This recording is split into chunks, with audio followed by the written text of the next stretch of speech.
everyone, I'm Rebecca and welcome back to my sewing room. Today I just wanted to share a little haul video with you guys. This all comes from either thrifting, you guys sending me stuff, which is absolutely amazing and so thoughtful. I seriously get so excited whenever any of you sends me anything. And also I finally placed a Wawak order, which I've kind of been leading up to talking about in my Victorian vlogs. And honestly, all of this is stuff that I've been collecting almost over the last year because I keep meaning to do a haul video and then just not feeling like I have enough to share with you. And so I haven't done one since I think last June. So it's June again. Here's a haul video. Now, obviously in that time I did do a couple of trips to the LA Fabric District, so nothing from those are included because that all appeared in their own videos, which I will link down below in the description. And hopefully none of these thrifted items were from last year. I'm pretty sure these are all within the past year. And actually they're all fabric, or at least they're all things that I am now using as fabric, even if they were once sheets or curtain panels or whatever. So let's start with the thrifted items. My most recent find was actually this purple wool. It's not very much. I think I measured it out to be about 2 yards. This is it folded over, but it's nice and wide and it's such a beautiful, like, buoyant and soft wool. And then the color is just absolutely gorgeous, and apparently I've been on a purple kick lately, so I was really excited to find this. I think it was like $3 or $4. I actually had found another wool at the same time and I went and checked out and unfolded it all the way to fold it and put it in my shopping bag and found out that it was covered in moth holes. So that one got returned, but this one came home with me and I'm very excited to use it. I don't know in what yet, but it's going to be something very cozy. Next up, another purple. This one I'm pretty sure was a tablecloth, but I really like the pattern in it.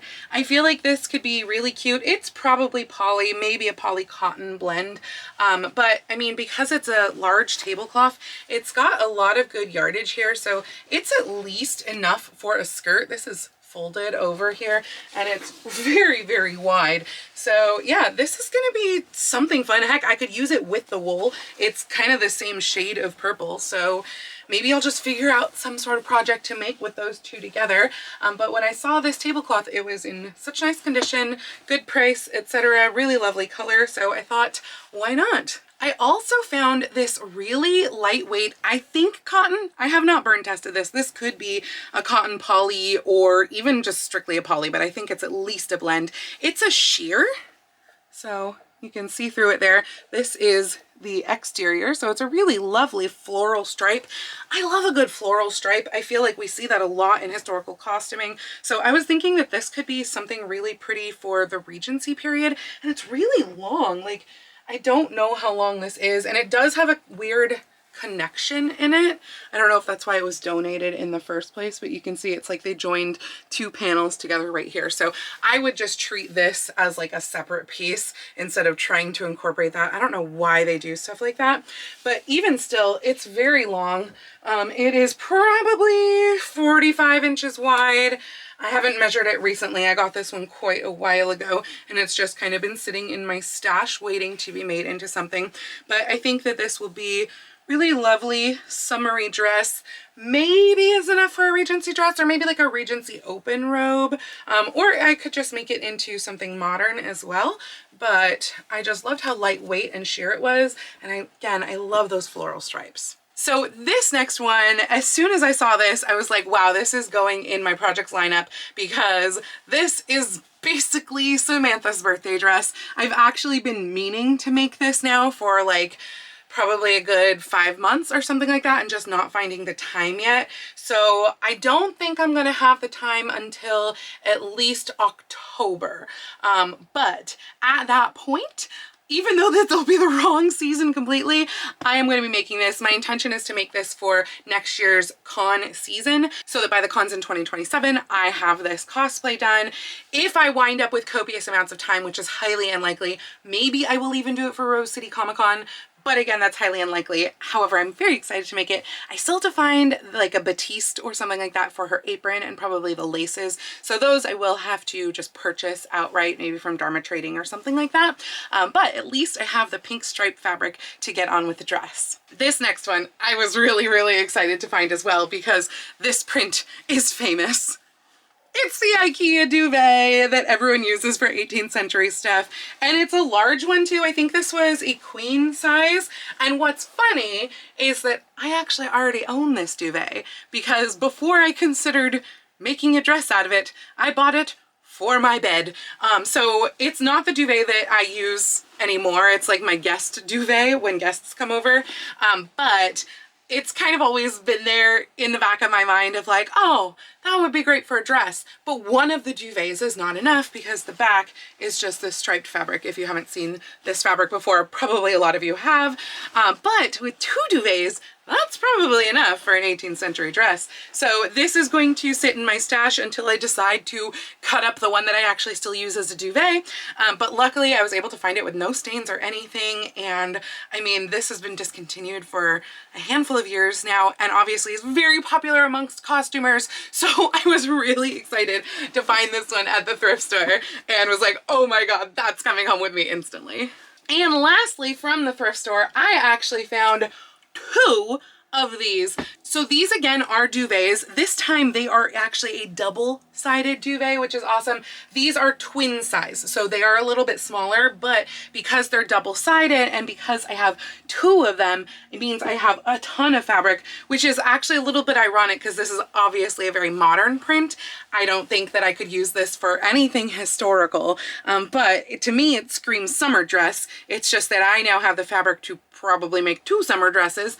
But, you know, that's not the worst thing in the world, and I'm really excited to get to this. I had kind of meant to do it this summer. I just know from looking at my lineup, it's not going to happen. I have too much going on before Ireland, and then following Ireland is Rose City Comic Con. But again, I'm very excited to work with this. It's 100% cotton. That's the great thing about the IKEA bedspreads in particular. Most of them are 100% cotton. Oh yeah, this is an IKEA bedspread again, both of these. So yeah, to have 2 of them, they were from the same shopping trip. So I don't know if someone had like, you know, a girl's room with 2 twin beds in it or something like that. That's my guess. But I was really excited to snag both of those.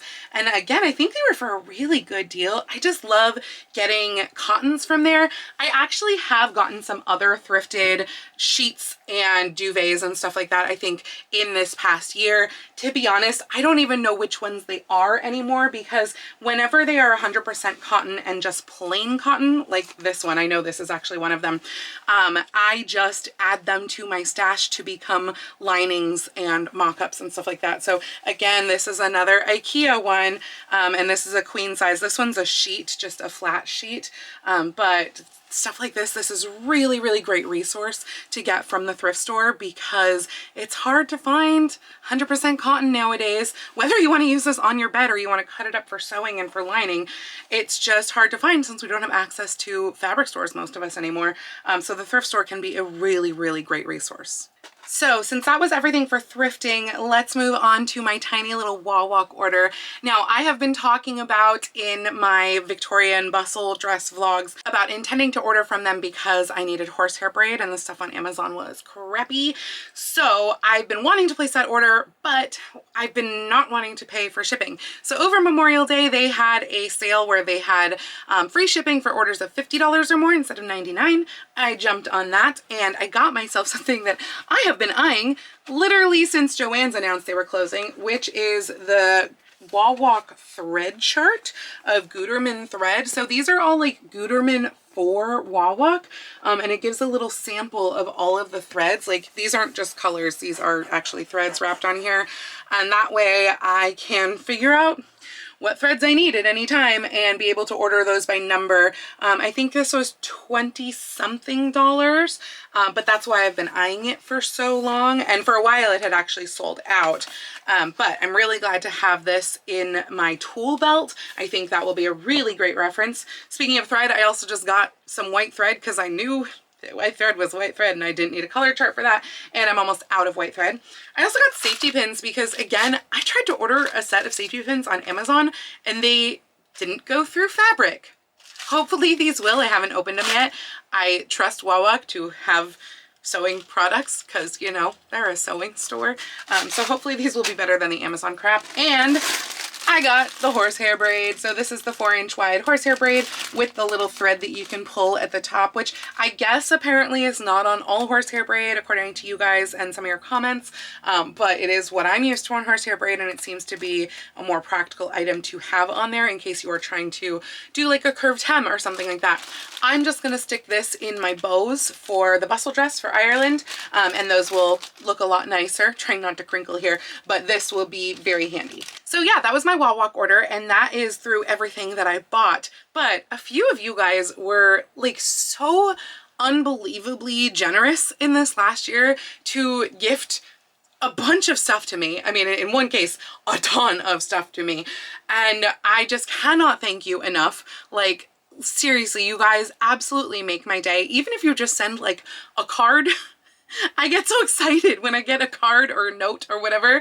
I do have a P.O. box. It's always listed down in the description of all of my videos, but I must say I very rarely actually get anything sent to the P.O. box, to the point where I've debated about taking it away and not paying for that anymore. But then a couple of you send me things and I'm like, oh no, I should keep the P.O. box because you guys are the most thoughtful and sweet people ever. So starting with the one that I've had the longest and I've been needing to thank the longest, my patron Kim actually sent these to me last fall, and I was gonna do a fall haul and then realized I had nothing else to put in the fall haul.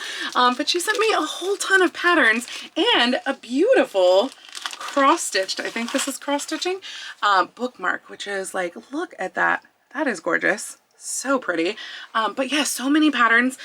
1865 to 1880 corset, 1840 to 1860 corset, mitts, and then multiple chemise patterns. Like, this is really, really fantastic, and I love patterns like this, and I'm honestly planning to make some new corsetry. The one that I need to start with, admittedly, is the new Regency corset, but I really want to fill out kind of the rest of my like Victorian corset eras, because technically I have an 1860s and an 1870s, but I don't have any others, and I've just been using those for everything. So there will hopefully be some corset projects coming up in the next couple of years. I have to spread them far out because I do find making corsets to be a little bit obnoxious, and I know that that Regency one needs to happen first because my Regency corset is falling apart, but those will come in very, very handy. And then I think this has already been a couple of months ago because time has been absolutely flying, but Rebecca sent me some really lovely fabrics here. So this first one, to be honest, it almost feels like a silk. I haven't tested it or anything, but it's a really beautiful floral, and it just feels very nice in my hands. And then I love this sort of like, I guess you would still call this seersucker. It's like seersucker window pane plaid, like all in one, but it's so cute.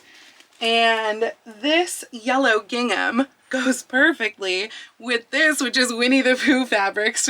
That is just like so perfect. I mean, heck, I'm wearing my Winnie the Pooh dress right now.